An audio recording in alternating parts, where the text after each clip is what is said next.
I'm looking at you, biology. And the website that I use, and this is my best website ever, and I find that it helps so much in my organization.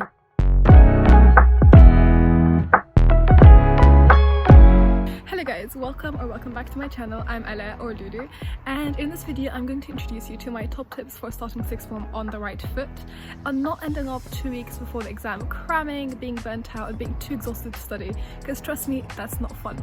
I have a mug of hot chocolate with me and let's get started. Also, make sure to listen out to the end of the video because I'm going to let you know guys about my favorite note-taking software and how I manage my notes and how I made them as organized as they can be. Now let's get started. First of all, make sure to spend the summer, although there's only like a few weeks left, make sure to relax in the summer. Don't worry so much about the transition from GCSE to A-level. I'm going to talk about this later, because once you start getting into year 12 and 13, it's hard work. Now, first of all, my first tip for starting year 12, and especially year 12, is once you go in the first couple of weeks, make sure that you really socialize and you really get to know the people in your year, especially if the sixth form you're going to is a new sixth form or in a new school. So in my case, school that I went to was a boys' school, but the sixth form was mixed. So when I went in, all the girls were new, so we all just spent the first 2 weeks getting to know each other and, you know, just expanding our friend group. And I think this is so important, not just for having fun in sixth form, but also for learning how to socialize and how to put yourself out there and how to build your personality, because these 2 years of sixth form are going to be the 2 years you have before university or before adulting, and they're really important to make sure that you really build yourself and prepare yourself for the stage of your life. So definitely recommend socializing and putting yourself out there, putting yourself out of your comfort.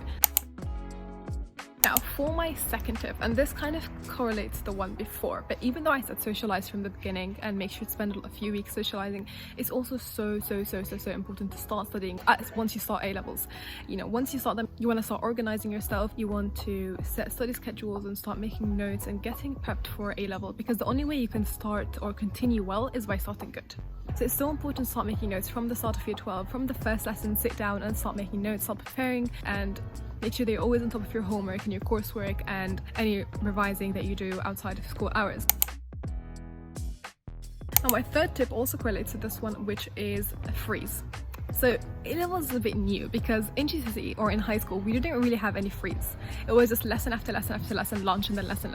But in A-levels you have freeze, and it can be quite intimidating at the start. You're like, oh, or not intimidating, but it's like, oh, exhilarating, I would say. You're like, at the start you're like, oh my god, I have freeze, I can just leave the school and go wherever I want, or I'm gonna have lunch. But it's also important to balance it, okay? So even though you should use freeze to socialize, or for example I would go with my friends to eat lunch out or have fun in that way, you should also make sure that you spend some free studying and kind of catching up on work, especially if you think that there's some work to be caught up on. For example, if you have a free where some of your friends are in a lesson, you don't need to spend that free on your phone or just like scrolling through Instagram. You can spend it actually doing something productive, going through our homework or catching up on some notes, and just use them productively is so important. It's going to help you so much in managing your time and having kind of an organized schedule.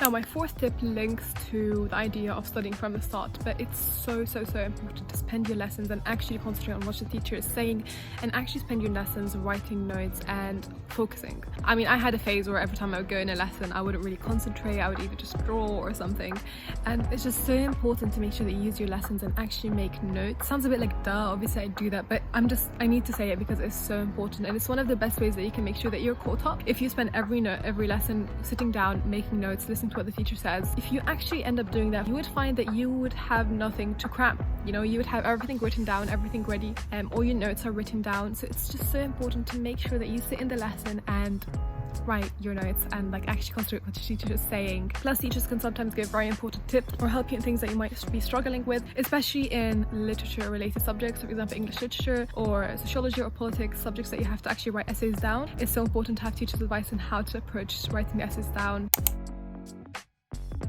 Now my fifth tip, and I think this one is so important and I can't iterate how important it is, but start thinking ahead. So by the end of year 12 you're going to have to start writing your personal statement, and coming with the start of year 13 you're going to have to actually start applying to universities and attending interviews if you have any. So it's so important to start looking ahead. What are your career aspirations and how should you prepare for them? So if you don't have a career aspiration yet, then you should start thinking about it seriously, because then you have a lot of free time to decide on your personal statement and work on your personal statement. And if you have a career set down, then start attending webinars and lectures, and I think this is so helpful, so webinars on the subject that you're approaching, and just write some notes on these webinars or lectures. And this is going to be so immensely helpful when you're writing a personal statement or when you're in an interview. Now, if you haven't thought of a career aspiration yet, you could still watch webinars or lectures, for example, on time management or having a work and life balance or things like that apply to every career path. So it's so important to start doing that in year 12 and start looking ahead so that your life can be much easier in year 13 and end of year 12.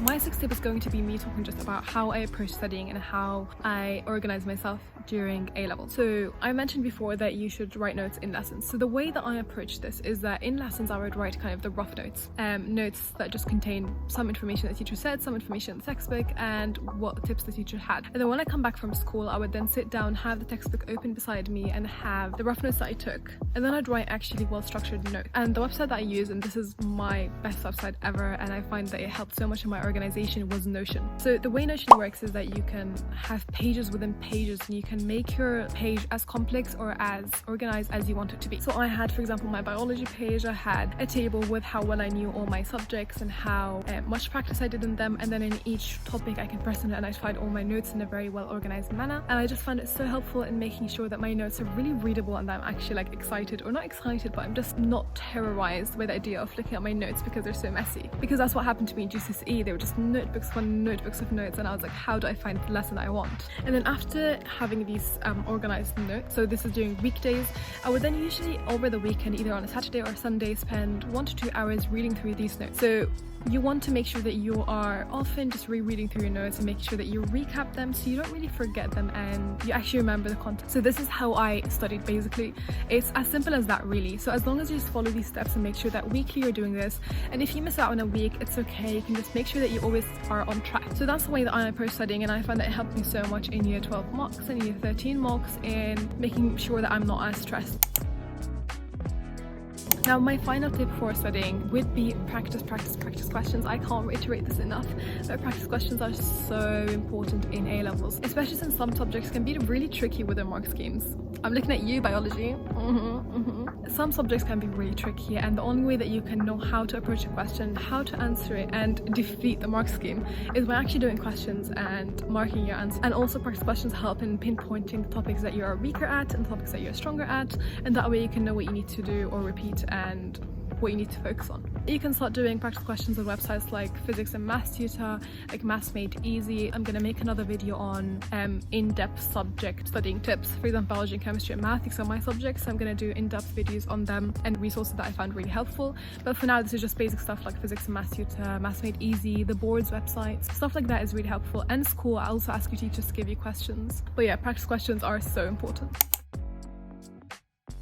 Now finally, my last thing to say is that don't fret too much, okay? The transition from GCSE to A-level is really not as bad as you think. Even though the content is definitely harder and much more detailed and much more complex, you have 3 to 4 subjects to focus on in comparison to 9 to 12 GCSEs or even more. So it's definitely much easier to organize your time, and it's definitely much easier to like allocate sessions for each subject, and you'll find that actually you're enjoying, I mean, I've enjoyed A-levels way much more than GCSE, and I've actually found A-levels easier than GCSE because it was subjects that I really enjoyed, and even though they were more complex, I enjoyed them, but I also had time to study these subjects and I wasn't kind of bamboozled with so much different subjects like GCSE. So don't worry about the transition, you're going to be fine, and schools make sure that you transition really well into A-levels. So just trust your teachers, and you have your textbooks, and your specification is also really important. So don't worry about it, you're going to ace it and you're going to do just fine.